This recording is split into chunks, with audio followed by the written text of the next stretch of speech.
هاوڵاتیەک ئەمەوێت چەند قسەی لەسەر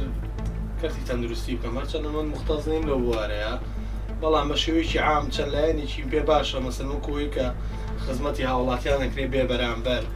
من بەڕاستی خەڵکێکی زۆر سوودمەندە خەڵکێکی زۆر حتا ئەو کەسانێک کە ئیمکانیەتیشیان هەبێت تەنانەت دەتوان هەر تەسەورەکەم ئیسفادە لەو مەجالە بکەن کە خزمەتگوزارێکە بێ بەرامبەرە بەڵام وەکو ناحیەی خەستەخانەکان و مستەوای دکتۆر و ئەمانە بەلای منەوە لە ئاسی پێویستان نییە. هیوادارم لە دکتۆرەکان زۆر لەژێر بەرپرسیارەتی خۆیان دابن بە تایبەتی ئەو دکتۆرانەی کە لەو پارە ئیش دەکەن بەڕاستی ئەو دکتۆرانەی لەو پارە ئیش دەکەن ئەمن دکتۆرم زانیە چەندین عملیاتی کردیایی ڕێکەرەوکەری ئەوەی بەبێ ئەوەی کابرا هیچ نەخۆشی شەبی لۆی نەخۆش لۆی کرایە و پارە لێوەجرا بەس فی سەبیلی پارەکەی. من هەوڵاتیەکەم لە هەرێمی کوردستان یەک گلەیم هەیە گلەیەک یعنی وەختێکی بچیت خەستەخانە لێرە خەستەخانەی یعنی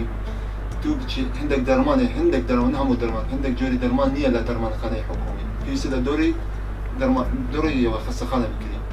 یعنی گەر پارە نەبێت چۆن بکرێت دەرمانەکە هەندێک ئەوە شتێکە گلەیمان هەیە. من وەک گەنجێک باسی ریاضە دەکەم من احتیمامی بە ریاضیە دەدەم و هەمووی گەنج دەبێت احتیمامی بریاضیە بدەن بس بالمقابل لازم حكومات يعني اهتمام بترتيب تشتيك وافتتاح قاعات رياضية بكات يعني مسابح واهتمام بالرياضة بتكرن حتى بشين